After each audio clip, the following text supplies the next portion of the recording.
friends, it's Christy. Welcome back to my channel. Today I'm going to be making a card using Hello Bluebird's Fall Banner Buddies, Sweet Dreams, Leaf Play, and Fall Buddies. And I'm going to be coloring to match our latest challenge. This is our Hello Bluebird Fall Challenge on Instagram. It's got a color story and photos to inspire you. I'm going to use both. So I've stamped everything out in Lawn Fawn Jet Black ink on Spectrum Noir Ultra Smooth Premium White cardstock, and I'll be coloring with my Copic markers. So I'm starting with my little fawn, and I'm going to use E33, E35, and E37. And I chose this combination of brown tones because they lean toward the reddish direction. There's just a little bit of a red undertone, especially in that E37. So I thought that would go really well with our color palette. Even though this is a neutral, it just really lends itself to that fall color palette. So I started with that E37, laying in my shadows, figuring out wherever I wanted those to go, wherever any of the body parts were overlapping another body part, and casting a shadow, and also just on the underside of the legs and things like that. Then I blended out with the E35, and now I'm coming in with the lightest, which is the E33, and just filling in the rest of his body. I'm going to do his ear and the area on the lower part of his face in a different combo, but I'm going to get to that in just a little bit. I also am going to add some decoration to his hindquarters, but I'll do that when I finish all the rest of the coloring. So then I also wanted to use this combo elsewhere on the scene, and so I'm going to do the lower part of the acorns. And I started out coloring the acorns that are in that kind of wreath with the wheat and the pumpkin and everything. I'm going to end up not using the images that are in the center. They're going to get covered up by my fawn. But anyway, it's fine. It's not like I wasted a ton of time. They're really small. So I did all the rest of the acorns, and I'm also going to do one of the pumpkin stems in this combo. And then I'm going to jump into that leaf pile and start picking and choosing different leaves to color with this combo. I wanted to have a nice variety in that pile, so I'm going to just make sure that the leaves that I color aren't right next to each other so I can spread all the little pops of color around the scene. So I just did all of them with the E37 first at the base of the leaf, and then I'm blending that out with the E35, and then I'll take the E33 down toward the tip of each leaf. And I also did a variety of like shapes and things. I just wanted there to be those browns included. So I'm going to move on now to E30 and E31, and that's what I'm going to use to color in the inside of my little fawn's ear and also the lower part of his face. And then I'll also do a few more leaves in that leaf pile. Because there are so many leaves in that pile, if I would have stuck to just the 4 colors in the challenge, I would have had leaves that are overlapping each other that are the same color. So throwing in a few neutral shades in there are not going to disrupt that color palette.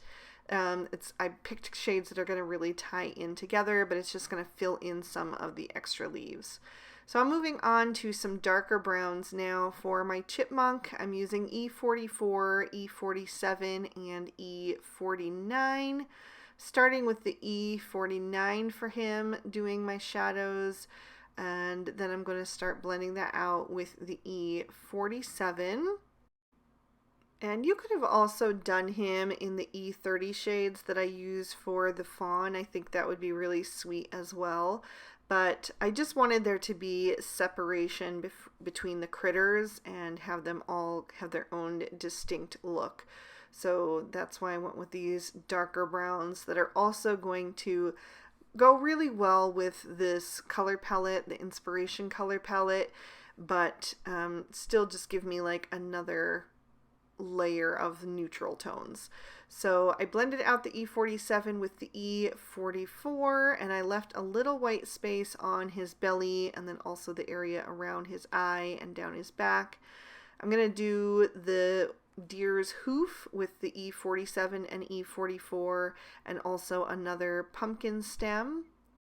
I decided not to use that darker combo on the leaves because I felt like they're so small that they could get really dark and you wouldn't see the detail. But I am going to lighten this combo by keeping the E44 and then adding in the E42 and the E43. And I'm going to use just those lighter two shades on the stripes and the belly and the area around the eye for my chipmunk, and then I added in the E40 to complete that. But then when I do the acorn caps, I'm going to go back to the E44, E43, and E42. I'll leave off the E40 on those. And I forgot to do the acorn that the little bird is holding earlier, so I'll have to come back and do the lower part of that later on.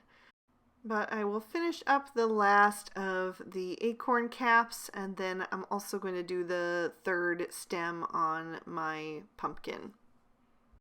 And I did the one in the center as well, just because I wasn't sure yet if I was going to end up using it, but I didn't in the end. So I'm going to move on to some yellow combos, and originally I chose Y11, Y21, and Y26, and I started coloring the wheat using the Y11 first, and I just refilled my markers yesterday, so my Y11 started to leak. So I took off the other cap to equalize the pressure inside the barrel, and then I scribbled a little bit of ink out on a piece of scratch paper, but it leaked on me again. And normally I would try to save the image, but it would be really tricky to try to push back all of that yellow around all of those little wheats. So I ended up just stamping a new image because I knew that it was going to be too difficult and I wasn't very far into the coloring anyway. So it really would save me time to just restamp the image. And I ended up deciding to take away the Y11 anyway and use the Y000 in its place. I felt like the Y11 was a little too bright for the combo in the color palette. So now I'm redoing the wheat, starting with that Y000, just filling those in completely, and then I'm going to come in with the Y21 and start to add a little color toward the base of each of the wheats. Just working my way all the way up the left side and then on the right as well. And then I'm going to come back and add a little bit of extra darkness with the Y26. And each time I'm just getting like smaller and smaller. So this Y26 is really just like a tiny dot. Just adding a little bit there to give it a little bit of depth and the base of each of those little sections. And then once I'm all done with that, I'm going to go back to the Y000 and just blend everything together.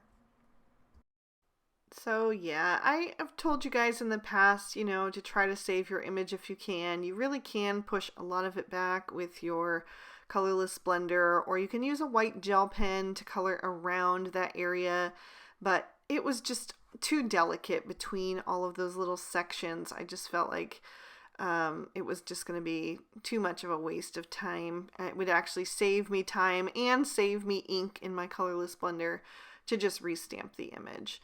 I also used those 3 shades to color most of my pear, and then I'm going to start adding in some yellow leaves to this leaf pile as well. Since this yellow combo is one of the 4 colors in that color palette for the challenge, I wanted to make sure I had it in different pops all around the card. So again, I just put the darkest color at the base of the leaf and then blended toward the tip with the highlight. So next I'm going to move on to the green in that color combo, and it is kind of like a dusty pale green. So I pulled out YG61, YG63, and YG67, and then I decided to throw in the G99 on certain places, like the leaves in this wheat cluster, to just give a little bit of extra depth. And I totally forgot and started coloring the wrong one at the beginning, but then I remembered, so I switched back to the right one. And so I'm putting a little bit of that G99 at the base of each of these leaves. Since they're nice and long, there's plenty of room in there for 4 shades. On some of them there are anyway, on the longer ones. The shorter ones I just used the darkest 3 shades. So I had that G99 in there, then I blended that out with the YG67. And because that G99 is kind of like an olivey tone, it goes fine with the yellow greens. It has a bit of yellow undertone to it, even though it's in the green family. So once I had that YG67 on there, blending out the G99, then I'm going to come in with the YG63. And like I said, for the smaller leaves, I will fill them in completely. But for the longer leaves, I'm going to leave some space. I guess even on some of the smaller leaves, I left room if I could squeeze it in there. So I'm going to just work my way back around here, and I did forget another one of the leaves on the lower right hand side, but I came back and got that later on. So I'm going to finish with the YG61, so I'll have a nice highlight on the ends of all of those. And I think it would also be quite pretty if you colored all of the leaves in the golden yellows as well to match the wheat. But because the green was in the color combo, I decided to do the leaves green instead, just so I could have spaces on the card where I could put it. So I also wanted to add some green to this pear. I skipped right down to the YG63 though, and then added some YG61 and then a little G20, which has a lot of yellow tone in it, so it went well transitioning from the green to the yellow of that pear. I also wanted to color in one of the pumpkins with this darker green combo. A lot of times you'll see dark green gourds. I don't know if they're actually pumpkins, but they're gourds, and they're in a similar shape to a pumpkin at, like, you know, the pumpkin patches, or sometimes even at the supermarket.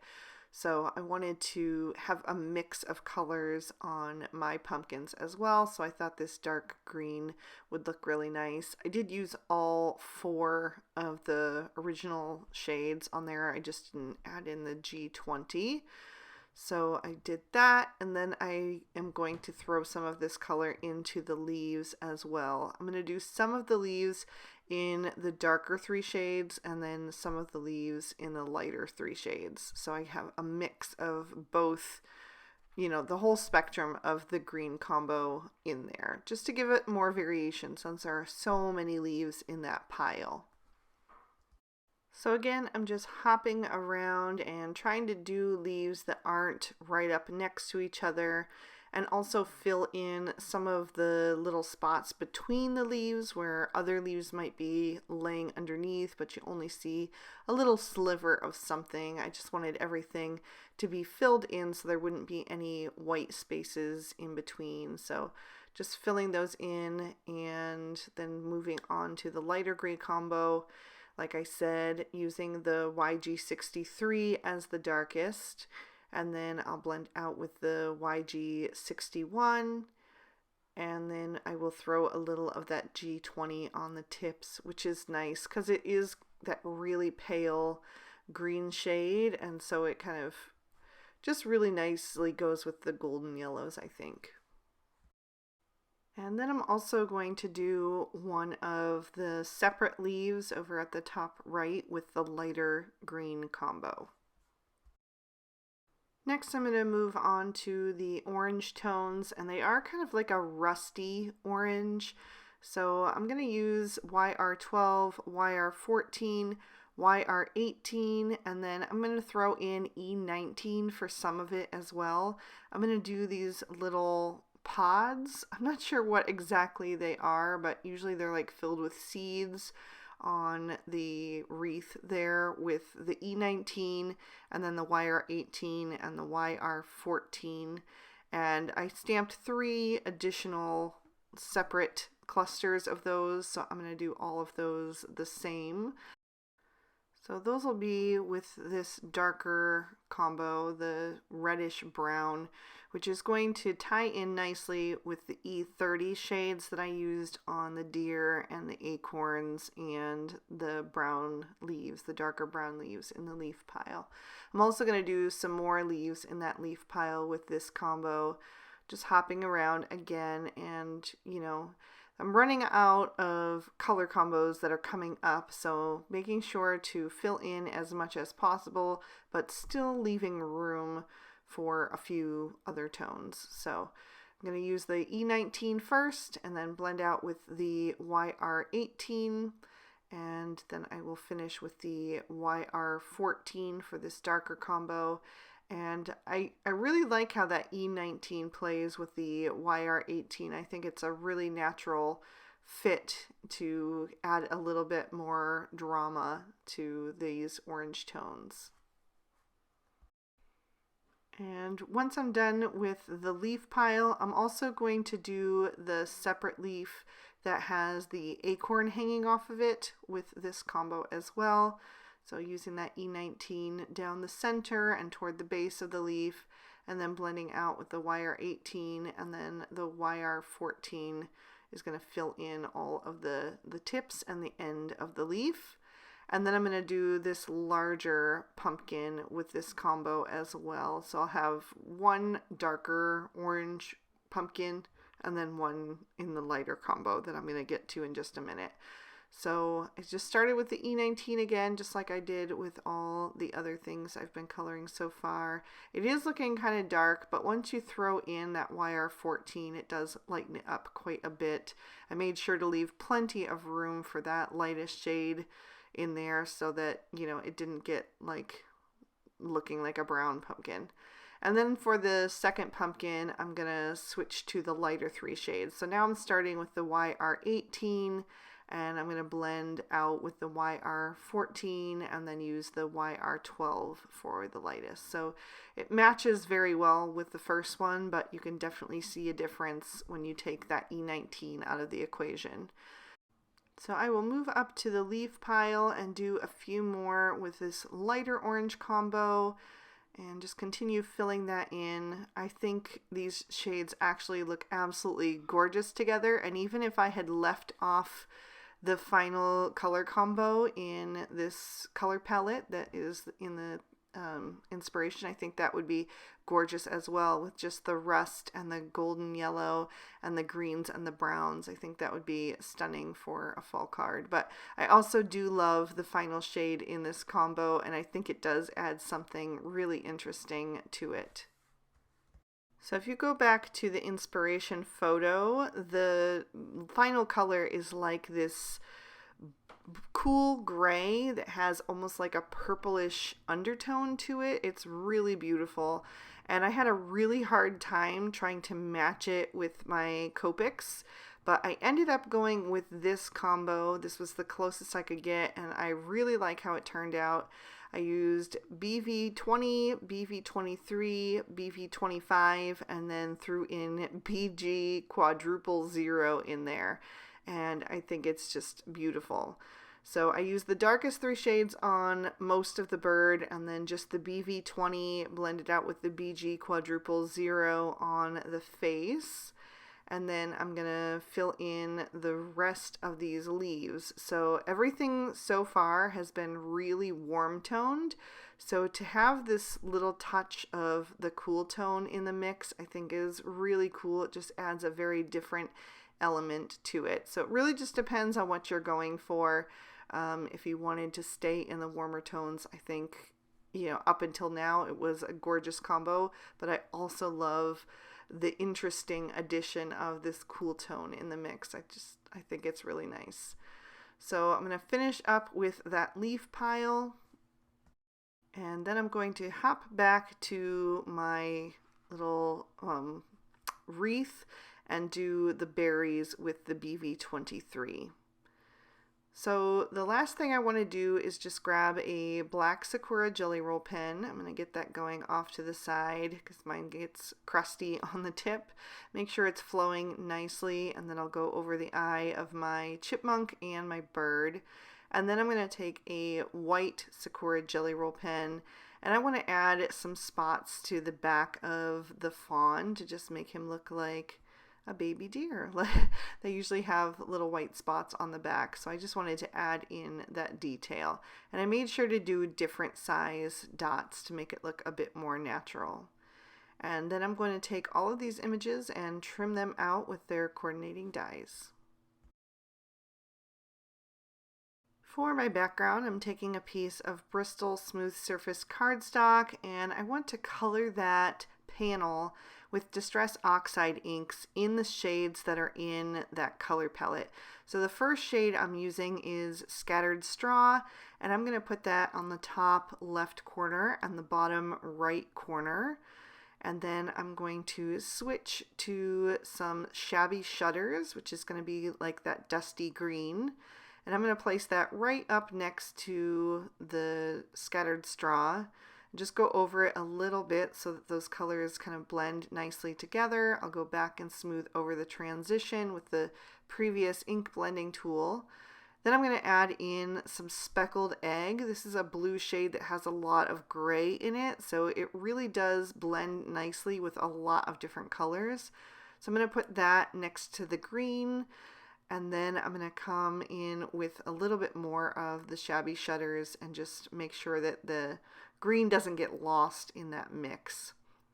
So I'm just adjusting as I go around, and then my final shade is going to be the Crackling Campfire, which is an orange tone. It is a little bit darker than the others, so I'm not going to put it on as heavy-handed as I did with the others, but I needed that darker orange tone, and the only other orange Distress Oxide I had was too bright. So I'm adding that at the top and the bottom, and then I will go back to my other ink blending tools, like I said, and just make sure that the transition between them is nice and smooth. I wanted to add just a touch of Stormy Sky to the blue sections, just to make it look more like the color in the combo and also in the coloring. And then I'm going to die cut this panel using one of the Nesting Decal A2 dies, and I also die cut a piece of craft cardstock with another one of those dies. Then I'm taking some vintage photo Distress Oxide ink and adding that to an acrylic block, putting some water in that mix to make it a little bit more fluid, and I'm going to tap that off of my block to add a little more interest to both of these panels and also just tie in the brown tones that I added into the mix. And then I'm also going to take my Gansai Tambi Starry Colors and mix up this coppery shade and splatter that on both panels as well. I want to keep my dots fairly small, but I do want a variety of, larger and smaller dots. So I'm just tapping that all over until I'm happy with how it looks. And then once the panels have dried, I'm going to pop the craft piece into my MISTI so that I can stamp my sentiment using Lawn Fawn walnut ink. And that sentiment is from the Banner Blessings stamp set. So I'm going to use my Twiddler's Nook pressure pal to make sure I get even pressure.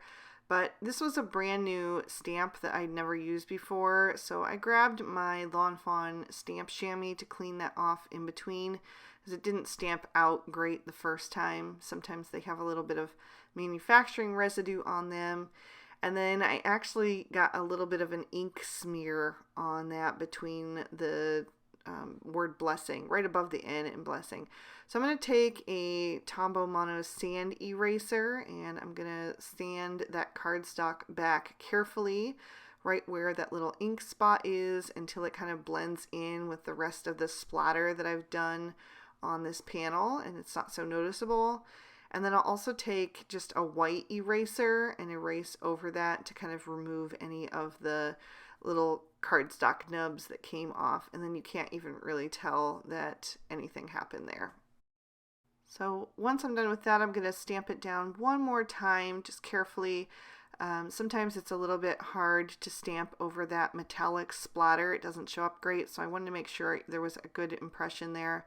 And then I'm going to pop a card base in my MISTI. I'm going to use some craft cardstock, and I'm going to stamp an image from Fall Buddies with the little squirrel and mouse carrying a pumpkin, and then the sentiment is also from the banner blessings. So now I'm ready to start assembling things. I'm going to take that background piece and adhere that to the card. It's going to almost cover the front of the card. There'll be just the tiniest bit of that craft cardstock showing through on the outside edges where that deckled detail is. And then I'm going to pop the craft piece up with some foam tape, just making sure it's on there nice and straight. And then I'll bring in my images. And I'm going to start with this wreath, and I'm going to add that right above the sentiment with enough room for the pile of leaves beneath it. So I'm just getting that lined up, and then I'll add that pile of leaves. It's going to partially cover the uncolored pumpkin, not all of it, but that's okay because the rest of the images I'm going to add are going to cover that up completely. So I'm just going to place that down at the bottom to kind of create a little nest there, and then I'm going to start tucking in some of these pumpkins. So I'm going to do the larger dark orange pumpkin over on the right hand side, and then next to that on the left I'm going to put the tall dark green pumpkin, just kind of figuring out exactly where I want those to go. And then in front of those, right on the bed of leaves, I'm going to place the little sleeping fawn.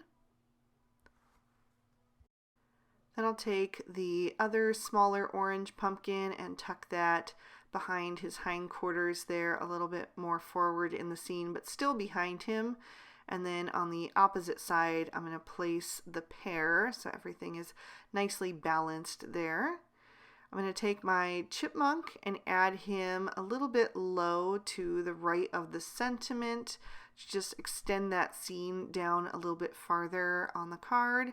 And then balancing him out on the left, I'm going to place the little bird. And then I have this little pair of acorns I'm going to put in front of the pumpkin.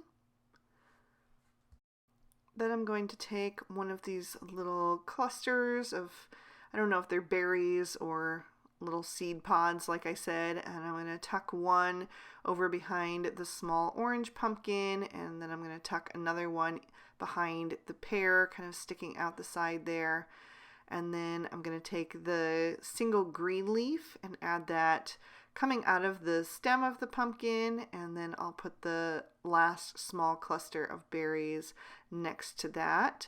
So that helps kind of fill in some of the empty space in the center there of the wreath. And then that final leaf and acorn, I'm going to bridge the gap at the top of the scene with.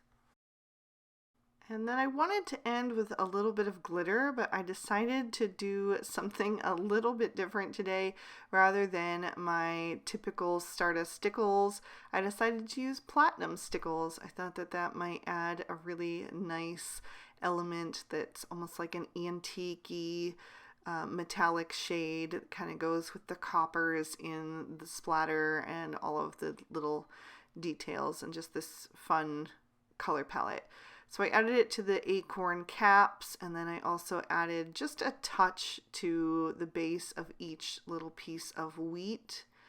And I didn't go overboard. I just wanted to have a little bit here and there. I also did add just a little bit to the leaves that were showing. Most of them got covered up, but there's still a little bit down at the bottom. So I went ahead and added those, and also the single leaves as well. So then I will pick this up to the camera so you can see all the detail and get a look at all of those little flashes of glitter and the metallic watercolor, and then there's another peek at the inside. I really hope you guys enjoyed this one. If you did, please be sure to hit that like button and subscribe. ring that notification bell, leave me a comment. Any of that interaction really helps with the YouTube algorithm, and it helps other people find my videos, so I really appreciate it. All of the products I use will be listed and linked down below, and if you'd like to keep watching, here are 2 extra videos I thought you might also enjoy. You can click on either one to check them out. Thank you so much for spending your time with me today. Have a great day. Bye-bye.